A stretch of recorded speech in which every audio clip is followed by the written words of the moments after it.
ಜಾತಿ ಗಣತಿ ಬಗ್ಗೆ ಮೌನ ಮುರಿದಿದ್ದಾರೆ ಯಡಿಯೂರಪ್ಪ ಅವರು. ಜಾತಿ ಗಣತಿ ಬಗ್ಗೆ ಎಲ್ಲರ ಅಭಿಪ್ರಾಯವೇ ನನ್ನ ಅಭಿಪ್ರಾಯ ಅಂತ ಹೇಳಿದ್ದಾರೆ ಬಿಎಸ್ ಯಡಿಯೂರಪ್ಪ. ಜಾತಿ ಗಣತಿ ವೈಜ್ಞಾನಿಕವಾಗಿಲ್ಲ ಅಂತ ಹೇಳ್ತಾ ಇದ್ದಾರೆ. ಹೊಸದಾಗಿ ಜಾತಿ ಗಣತಿ ನಡೆಸಿ ಜನರಿಗೆ ತಿಳಿಸಬೇಕು. ಸರ್ಕಾರ ಮತ್ತೊಮ್ಮೆ ವೈಜ್ಞಾನಿಕವಾಗಿ ಸಮೀಕ್ಷೆಯನ್ನ ಮಾಡಲಿ.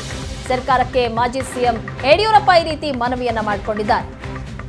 ಜಾತಿ ಗಣತಿ ಬಗ್ಗೆ ಮೊದಲ ಬಾರಿಗೆ ಯಡಿಯೂರಪ್ಪ ಹೇಳಿಕೆ ಕೊಟ್ಟಿದ್ದಾರೆ. ಜಾತಿ ಗಣತಿ ವೈಜ್ಞಾನಿಕವಾಗಿಲ್ಲ ಅಂತ ಹೇಳ್ತಾ ಇದ್ದಾರೆ. ಹಾಗಾಗಿ ಸರ್ಕಾರ ಮತ್ತೊಮ್ಮೆ ವೈಜ್ಞಾನಿಕವಾಗಿ ಸಮೀಕ್ಷೆಯನ್ನ ಮಾಡಲಿ ಅಂತ ಸರ್ಕಾರಕ್ಕೆ ಮಾಜಿ ಸಿಎಂ ಯಡಿಯೂರಪ್ಪ ಮನವಿ ಮಾಡಿಕೊಂಡಿದ್ದಾರೆ.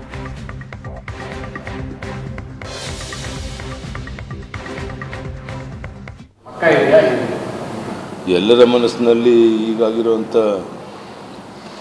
ಸರ್ವೆ ವ್ಯವಸ್ಥಿತವಾಗಿ ಆಗಿಲ್ಲ ಅನ್ನುವಂಥ ಭಾವನೆ ಇದೆ. ನಂದು ಅದೇ ಭಾವನೆ.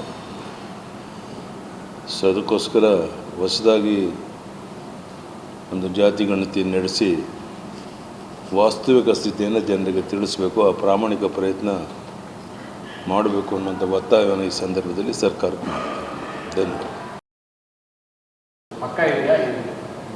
ಎಲ್ಲರ ಮನಸ್ಸಿನಲ್ಲಿ ಈಗಾಗಿರುವಂಥ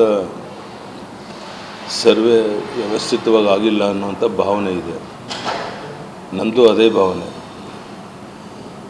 ಸೊ ಅದಕ್ಕೋಸ್ಕರ ಹೊಸದಾಗಿ ಒಂದು ಜಾತಿ ಗಣತಿ ನಡೆಸಿ ವಾಸ್ತವಿಕ ಸ್ಥಿತಿಯನ್ನು ಜನರಿಗೆ ತಿಳಿಸಬೇಕು, ಆ ಪ್ರಾಮಾಣಿಕ ಪ್ರಯತ್ನ ಮಾಡಬೇಕು ಅನ್ನೋಂಥ ಒತ್ತಾಯವನ್ನು ಈ ಸಂದರ್ಭದಲ್ಲಿ ಸರ್ಕಾರಕ್ಕೆ ಮಾಡ್ತಾರೆ.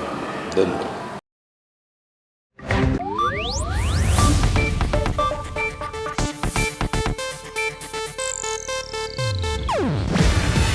ಇದು ಏಷ್ಯಾನೆಟ್ ನ್ಯೂಸ್ ನೆಟ್ವರ್ಕ್ ಪ್ರಸ್ತುತಿ.